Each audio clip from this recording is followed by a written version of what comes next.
Are you in control or are you totally out of control? Odds are the answer is neither. Let's talk about it.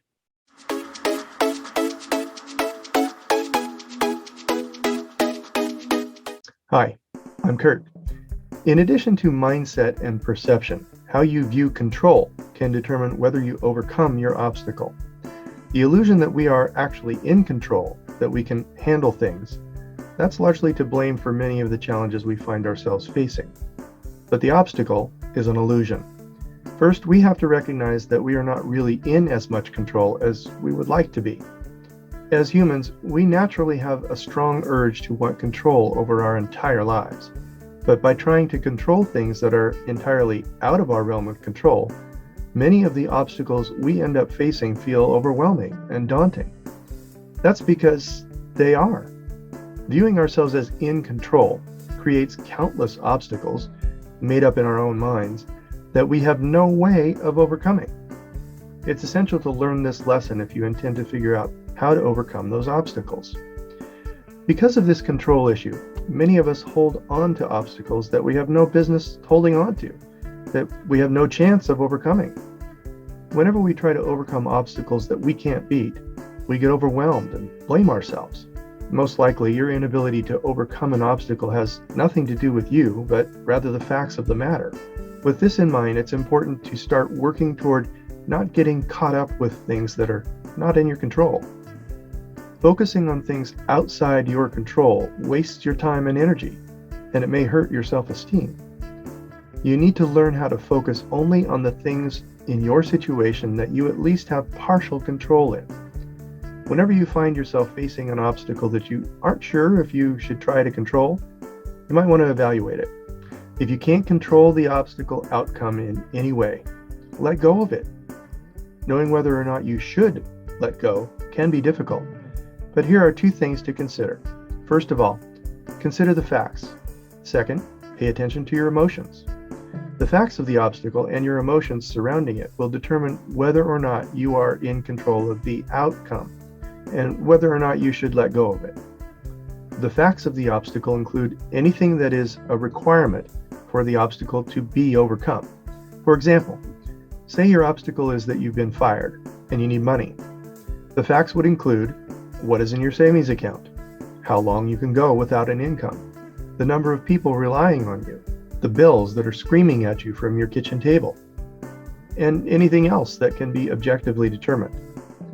In addition to the facts, you need to consider your emotions. Recognizing your emotional response to the obstacle will help you determine if it is worth it to you to overcome it. Sometimes the obstacle is in your control and the facts allow you to overcome it. At the same time, your emotions may tell you that the obstacle isn't worth the effort. Let's look at an example of this. Let's say that the person you're currently dating gets a new job and has to move across the country for it. Clearly, the obstacle in front of you is whether or not you should move or be in a long-distance relationship. Both of these options are doable, but your emotions may tell you that you don't want to move and your relationship can't tolerate being in a long-distance relationship. It may not be a strong enough relationship to give everything up for that person in order to go along with them to the new location.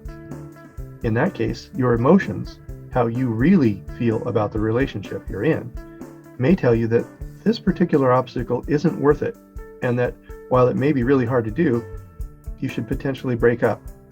But if it is a strong relationship, your emotions can clue you in to what the right move to make actually is. Long distance or pick up and move. So if you can look at both the facts and your emotions, you should be able to determine if an obstacle is worth overcoming. If the obstacle is not, give it up and move on with your life. I don't say that lightly. This may take a lot of strength and resilience, but it will make your life much easier when you can get to the point where you can make these types of decisions.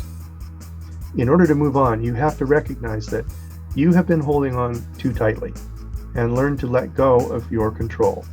For most people, this can be pretty hard to do. Here are some helpful action steps to help you let go of control and get back to living a life you enjoy. The first step to letting go of control is to focus on what you can control and recognize what you can't. What you can control only relates to you, and the list is very small. Your appearance, mindfulness, aspects of your health, and productivity are examples of things that are within your control. Any situation that involves another person is not entirely in your control. You can control how you respond to the other person, but you cannot control how they will act in the situation. Your reaction pattern is how you react to another person or situation. Most of the time, our emotions lead to a reaction. This isn't necessarily bad, but it can sometimes reveal that you react poorly and it hurts your ability to overcome the obstacle. Notice your reaction pattern when things happen in order to change the outcome. Your reaction pattern will include the trigger, a stress reaction, negative thoughts or feelings, your reactive behavior, and ultimately the consequence. Step back from the situation for a moment and reflect on this reaction pattern so you can learn how you react.